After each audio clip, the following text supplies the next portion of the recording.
Here's a quick video on pocket squares. Now, while I was just adjusting my pocket square, I realized that it got me thinking that people often overlook this small piece of accessory that could actually complement your suit.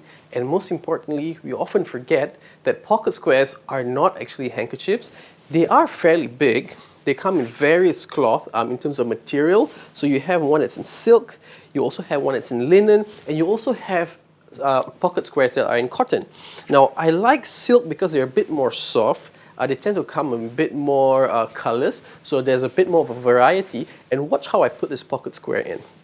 I'm going to hold this part up here, the middle part. I'm going to put my hand in here, and I'm going to just take this part and chug it in. It is actually really simple to use a pocket square, and you can get pocket squares online for really cheap if you know where to get a good bargain. I would say Style Forum, eBay, or even you're going to go to Kentwang or Vanda and stuff and get your pocket square there. But here's the bigger question: when you should use your pocket square.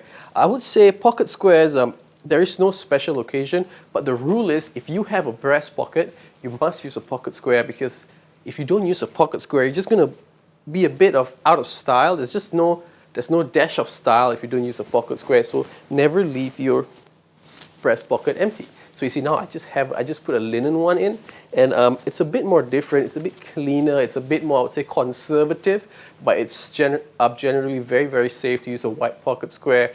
Some of us prefer to fold it. I can't exactly fold this one because it's a bit wrinkled, and given the fact that it's linen, but generally this is how people would do it. Just put it in here, and you can just see that's actually pretty simple. And there you go. It's a bit too high. And there you go.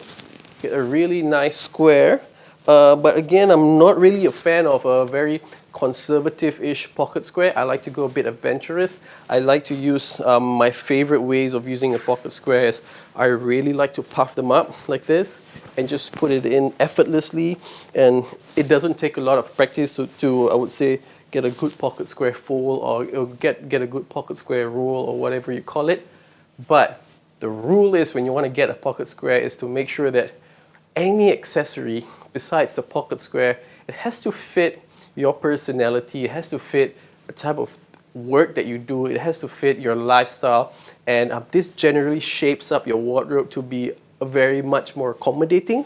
So that's what I would generally preach, and this is what I actually do. So I'm more in a bit more of a creative side of work and everything, and I like to go a bit adventurous, but I do also have something that's safer, and a bit of texture, like the Prince of Wales pocket square. I'm just going to put this in right here, and you can see there's a bit. It's a bit more, I would say, safe way of going. You can't actually go wrong with colors like this. It's staple. There's a bit of a design in it, but nothing too extreme. So I hope this short video sort of explains how do you actually use pocket squares. Well, you can get pocket squares anywhere again, man. You can just even go to Style Forum or anywhere, and you can even hand roll your own ones, but it requires a bit more skill. If you see a nice cloth, it could potentially be your next pocket square. And if you have any questions, feel free to ask in the comments below. Don't forget to subscribe and follow me on Instagram, and I will see you the next time with another tip on how you boost your outfit. Thank you.